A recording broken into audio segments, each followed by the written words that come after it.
नमस्कार, मेरा नाम भाऊ तोरसेकर। आप देख रहे हैं प्रतिपक्ष। दोस्तों, आज के वीडियो का जो हेडिंग है, शीर्षक है, वो देखकर शायद आप गड़बड़ा गए होंगे। ये कैसा शीर्षक हो सकता है? सोनिया जी नया अन्ना हजारे ढूंढ रही है। ये अजीब लगता है ना, लेकिन ये बिल्कुल सच है, क्योंकि मेरे पास जो खबर आई है वो ऐसी है कि पूरे कांग्रेस की जो हालत है उस पर सोनिया जी कमाल की फ्रस्ट्रेटेड है, वैफल्यग्रस्त हो गई है। उनको समझ में नहीं आ रहा है कि पार्टी कहाँ ले जाए और कांग्रेस पार्टी का भविष्य क्या होगा, क्योंकि वो तो राहुल गांधी को बाजू नहीं करना चाहती, जो सीनियर लीडर्स है उनको भी सुनना नहीं चाहती, और जो कुछ पिछले 2 साल में राजनीति हुई है कांग्रेस की तरफ से, वो तो मानो डूबती चली जा रही है। जो कुछ करने जाओ उसमें फंस जाते हैं।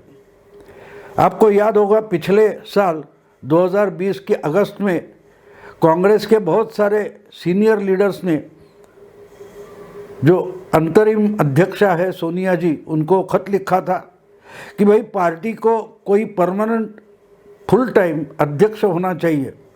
राहुल गांधी ने, मेरा ख्याल है जून में या जुलाई में 2019 के जुलाई या जून में अपना अध्यक्ष पद का इस्तीफा दिया था और बोला था मुझे अध्यक्ष नहीं होना है। फिर भी सोनिया और प्रियंका दोनों मिलकर उनको ही अध्यक्ष बनाना चाहती है। या तो गांधी परिवार के बाहर का कोई अध्यक्ष ना बने, इसके लिए कोशिश कर रही है। और इस सब जो घमासान है पार्टी के अंदर, उससे पार्टी की साख गिरते गई है। हर चुनाव में पार्टी बुरी तरह से हार रही है। तो इससे निकले तो कैसे निकले? और बीच में जो कल तक के दोस्त थे, साथी थे, वो भी अपने अपने तौर पर कांग्रेस पर हमले करने लगे। कल परसों आपने देखा होगा, सुना होगा कि शरद जी पवार, उन्होंने बताया कि कांग्रेस एक ऐसी पार्टी है जो पुराने जमींदारों के तरीके से बर्ताव करती है, कि उनकी तो ज़मीन बची नहीं है, लेकिन ये पूरा का पूरा 10-15 गांव हमारी ही ज़मींदारी है। इस ढंग से चलते रहते, उस भ्रम से निकलना नहीं चाहते, तो उस पर भी रिएक्ट नहीं हो पाए। और वही तो वस्तु स्थिति ऐसी है कि वो तो है, ना कहने से क्या होगा। तो इससे उभरना है तो या तो कांग्रेस को छोड़कर अपोजिशन का कोई बड़ा गठबंधन बनाए, या तो कांग्रेस के साथ बाकी सारी पार्टियां नामशेष होती जाए। यही पर्याय अगर कांग्रेस ने, राहुल गांधी ने और सोनिया जी ने अपोजिशन के सामने रखा है, तो बाकी की पार्टियां अलग अलग विचार करने लगी है। और शरद पवार ने मानो वही लाइन पब्लिक में रख दिए कि भैया सोनिया गांधी या कांग्रेस खुद को उस भ्रम से निकाल नहीं रही है, तो उनके साथ हमारा भविष्य नहीं है। जो बिगर भाजपा पार्टियां हैं, उनको अगर रहना है, चलना है और पार्टियां चलाना है, तो कांग्रेस को बदलना पड़ेगा या तो कांग्रेस की साथ छोड़नी पड़ेगी। ऐसा ही एक जाहिर प्रस्ताव पवार साहब ने अपने उस इंटरव्यू, मराठी में था इंटरव्यू, उसमें रखा है। और आपको याद होगा कि 1-2 महीने पहले सोनिया जी ने भी बहुत सारे अपोजिशन पार्टीज़ की मीटिंग बुलाई थी। प्रशांत किशोर से बात की थी, राहुल गांधी और खरगे ने भी मीटिंग की थी, लेकिन कुछ निकल नहीं रहा है। पिछले कम से कम 1 साल से किसान आंदोलन को आगे करके कांग्रेस अपनी राजनीति चलाना चाहती थी, लेकिन उसमें तो कुछ सक्सेस हुआ नहीं, फ़ायदा मिला नहीं। बल्कि कांग्रेस की जो अच्छी हालत थी पंजाब में, वो हालत बुरी हो गई। और इससे कैसा निकलना है ये भी कांग्रेस को पता नहीं चल रहा है। तो फिर एक सोच ऐसे, मुझे जो खबर है वो खबर ऐसी है कि कांग्रेस में एक इस ढंग से सोच शुरू हो गई है कि जिस ढंग से 2014 में नरेंद्र मोदी जीत गए, उसकी परिस्थितियां जो बन गई थी, वो परिस्थितियां जिन लोगों ने बनाई थी, जिस ढंग से बनी थी, क्या हम उस ढंग की परिस्थितियां 2024 के पहले बना सकते हैं? आपको याद होगा 2014 से पहले यानी 2011 से 2013 तक 2 साल केजरीवाल, बाबा रामदेव और अन्ना हजारे, इन्होंने भ्रष्टाचार के खिलाफ बड़ा माहौल बनाया था। फिर अन्ना हजारे और केजरीवाल ने मिलकर लोकपाल आंदोलन के लिए बड़ा कुछ आंदोलन जोर शोर से चलाया था। उसका भी फायदा बीजेपी को मिला है, केजरीवाल को भी मिला है। केजरीवाल तो एनजीओ छोड़कर खुद की पार्टी बना बैठे और दिल्ली में चीफ मिनिस्टर बन गए।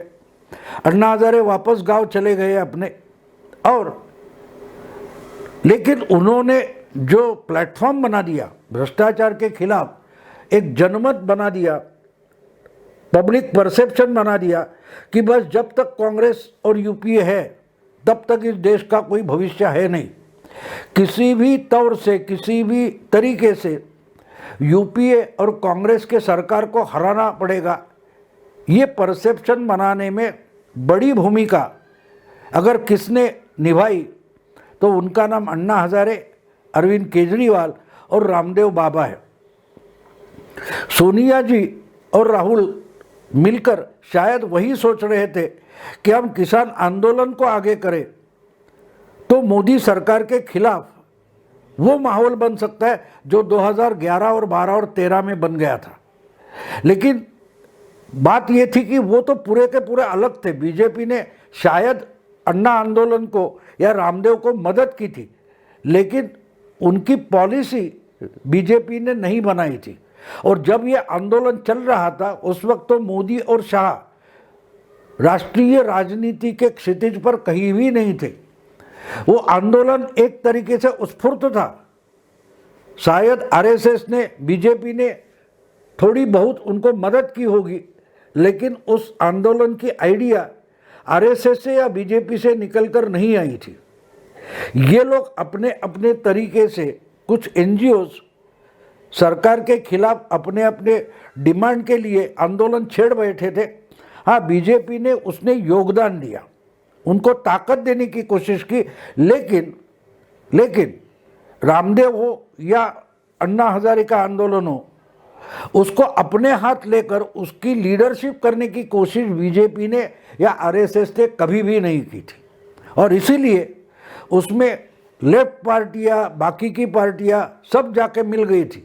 आपको याद होगा जब अन्ना हजारे ने अनशन किया था, उपोषण किया था, तो उसमें सब पार्टियों के नेता आए थे, पब्लिक फिगर्स आए थे, कोई फिल्म आर्टिस्ट आए थे, लेखक साहित्यिक आए थे, सब आ गए थे। क्योंकि उसके सामने कहीं भी ओपनली बीजेपी ने अपना चेहरा नहीं दिखाया था। शायद अगर मदद की होगी तो पीछे से की होगी।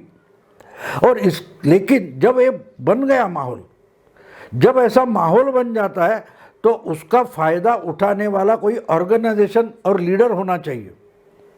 वो तो ताकत अन्ना हजारे हो, रामदेव हो या केजरीवाल हो, इनके पास नहीं थी कि भाई ये सरकार हटा दो, तो दूसरा सरकार कहाँ से आएगा।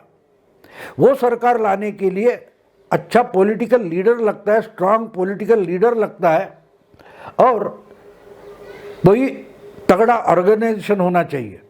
तब जाके वो सत्ता बदली जा सकती है। तो इसका फायदा हम उठा सकते हैं। ये बीजेपी ने ताड़ा था, जाना था, इसलिए बीजेपी आंदोलन के पीछे थी, लेकिन बिल्कुल सामने नहीं आई थी। किसान आंदोलन में सोनिया हो या राहुल हो या कांग्रेस के बाकी सारे नेता हो, उन्होंने सबसे बड़ी अगर गलती कर दी तो ये थी कि ये आगे चल कर आए, ये आंदोलन हमारा ही है बताने लगे। प्रियंका वाड्रा हो, राहुल गांधी हो या उनके जो चले चपाटे हैं हमने देखे हैं, वो आगे आकर ये हमारा ही आंदोलन है इस ढंग से काम करते थे। और शायद वो आंदोलन इन्होंने पार्लियामेंट में लाया। पार्लियामेंट के 2 जो सेशन हो गए, अधिवेशन हो गए, उसमें भी जिस ढंग से कांग्रेस के नेतृत्व में विरोधी दलों ने जो कुछ हंगामा किया, वो हंगामा ये बता रहा था कि ये किसान का आंदोलन नहीं है, किसान का चेहरा लगाया है, लेकिन इसका सब एजेंडा जो है वो एंटी बीजेपी पार्टियों का है और स्पेशली कांग्रेस पार्टी का एजेंडा है। यानी इस नकाब जो लगाया है किसान आंदोलन का, नकाब को हमें दिखाई दे रहा है कि राकेश टिक्कैत का होगा या कोई चढ़ूनी वगैरह थे, योगेंद्र यादव, लेकिन इसके पीछे का असल चेहरा ममता बनर्जी या राहुल गांधी है या ऐसे कोई लोग हैं, ये तो लोग समझ रहे थे। इसलिए जैसे लोकपाल आंदोलन को देश भर रिस्पांस मिला था, उतना रिस्पांस या प्रतिसाद किसान आंदोलन को नहीं मिला। दिल्ली के बाहर कहीं भी आंदोलन दिखाई नहीं दिया। अगर वैसे भी देखिए तो और एक बात है कि लोकपाल आंदोलन भी केजरीवाल ने दिल्ली के बाहर लाने की कोशिश की थी। मुंबई में भी उन्होंने बीकेसी में बड़ा पंडाल वगैरह लगाकर वही आंदोलन अन्ना हजारे का अनशन शुरू करने की कोशिश की थी, लेकिन 4 दिन में सब लपेट कर उनको बेड बिस्तारा था वो लपेट कर भागना पड़ा था, क्योंकि यहाँ उतना रिस्पांस नहीं मिला था। लेकिन माहौल बन गया। माहौल इसलिए बना था कि उस आंदोलन में कुछ न कुछ था। हमने देखा कि 2G है, 4G है, कोयला खदान का एक CWG है, कितने घोटाले थे, एक के बाद एक घोटाले आ रहे थे और अपोजिशन ने सिर्फ आरोप नहीं किए थे। आज जैसे कांग्रेस हो, समाजवादी पार्टी हो, ममता हो या DMK हो या और कोई पार्टी या विरोधी दल है, वो बीजेपी पर, मोदी सरकार पर आरोप कर रही है, लेकिन उस आरोप में तथ्य कहाँ है? अगर तथ्य होते तो कोर्ट से मोदी सरकार के खिलाफ बहुत सारी इंक्वायरियाँ शुरू हो जाती। आपको याद है 2G वगैरह जो घोटाले थे, ये तो सरकार ने उसकी इंक्वायरी नहीं शुरू की। हर बार कोर्ट में कोई ना कोई जाता था, सुब्रमण्यम स्वामी जाते थे या और कोई जाते थे, और कोर्ट से, हाई कोर्ट या सुप्रीम कोर्ट से UPA सरकार, कांग्रेस के नेता, इनके खिलाफ मिनिस्टर, उनके खिलाफ इंक्वायरी लगाई जाती थी। यानी इंक्वायरी CBI कर रही थी, लेकिन वो इंक्वायरी कोर्ट ने बताई इसलिए हो रही थी, कोर्ट के आदेश पर हो रही थी। तो उससे जो माहौल बना था कि अगर कोर्ट बोल रहा है इंक्वायरी करो, कोर्ट बोल रहा है कि इनका जो मिनिस्टर था D राजा, A राजा, उसको अरेस्ट करो, कनीमोरी को अरेस्ट करो या और किसी को अरेस्ट करो, ये कोर्ट बता रहा था। और उस CBI के काम में कुछ हस्तक्षेप किया, इसलिए UPA के मिनिस्टर को रिजाइन भी होना पड़ा था। तो उससे जो माहौल बना था वो माहौल आज नहीं है। एक तरफ रामदेव, अन्ना हजारे, केजरीवाल ऐसे लोग थे और दूसरी तरफ कोर्ट थी और उसमें बीच में UPA सरकार फंसी थी। आज ऐसी बात नहीं है। एक तो उतना तगड़ा आंदोलन जिसको जनता का प्रतिसाद मिलता है, ताकत मिलती है, ऐसा किसान आंदोलन तो है नहीं। लोग जो कुछ दिल्ली के आसपास के नॉर्थ के लोग हैं वो तो गुस्से में है किसान आंदोलन से, ये एक बात है। और दूसरी तरफ कोर्ट भी मोदी सरकार के खिलाफ कोई इंक्वायरी डिक्लेयर नहीं करती है। तो इसलिए सोनिया जी या राहुल जी जो चाहते हैं कि 2011 से 13 तक जो माहौल बना था UPA सरकार के खिलाफ, वैसा ही माहौल बने और 2024 में हम उसका फ़ायदा उठाएंगे, तो वो माहौल आज नहीं है। और किसान आंदोलन ने इनको पूरा फंसा दिया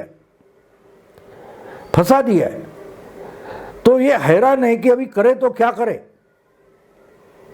इसलिए ये लोग टिक्कैत को या जो किसान आंदोलन के नेता है, इनको रामदेव या अन्ना हजारे बनाने निकले थे, लेकिन वो तो पहले से इंडिपेंडेंट थे, ये इंडिपेंडेंट थे लेकिन इनके साथ हाथ मिलाकर मिली भगत करके जो नाटक खड़ा हुआ वो टोटली फ्लॉप शो हो गया है। इसलिए मेरे को जो खबर मिली है वो खबर ऐसी है कि किसी भी तरीके से आज के टाइम का कोई अन्ना हजारे, बाबा रामदेव या कोई केजरीवाल नए से निकल कर आए, इसकी प्रतीक्षा में सोनिया जी बैठी है। और उन्होंने दिग्विजय सिंह, सलमान खुर्शीद वगैरह जो बचे कुचे सीनियर लीडर्स है कांग्रेस के, उनको इसी काम में लगाया है कि आज जो चलेगा मार्केट में, ऐसा कोई केजरीवाल ढूंढो, ऐसा कोई अन्ना हजारे ढूंढो, ऐसा कोई बाबा रामदेव ढूंढो। ये काम उन पर सौंपा गया है। देखते आगे चलकर क्या होता है, लेकिन खबर पक्की है कि 10 साल बाद फिर से नए कोई अन्ना हजारे रामदेव को ढूंढना शुरू हो गया। दोस्तों अभी यहाँ रुकता हूँ। अगर ये वीडियो पसंद है तो लाइक कीजिए, शेयर कीजिए और प्रतिपक्ष को सब्सक्राइब कीजिए। नमस्कार।